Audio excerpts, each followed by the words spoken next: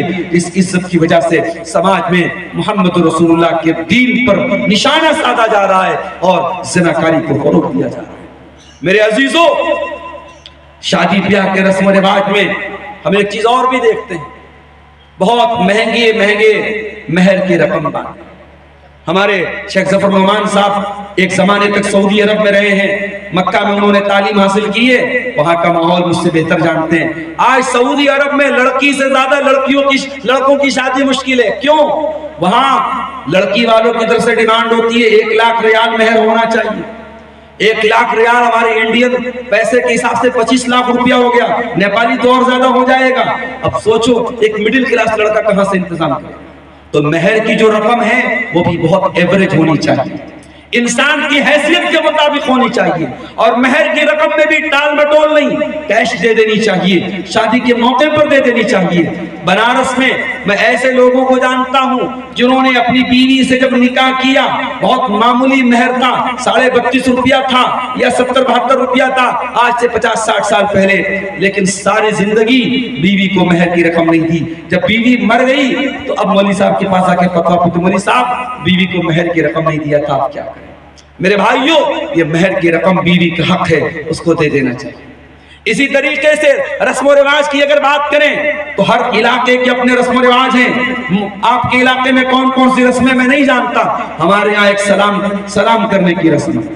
شادی کے بعد صاحب سلام کرتا ہے، دلہا اپنی ساس کو سلام کر رہا ہے، سسر کو سلام کر رہا ہے، سالے کو سلام کر رہا ہے، اور سب سے پیسے اینٹ رہا ہے۔ بھئیہ اس سلام کرنے کا پیسہ کیسا مل رہا ہے؟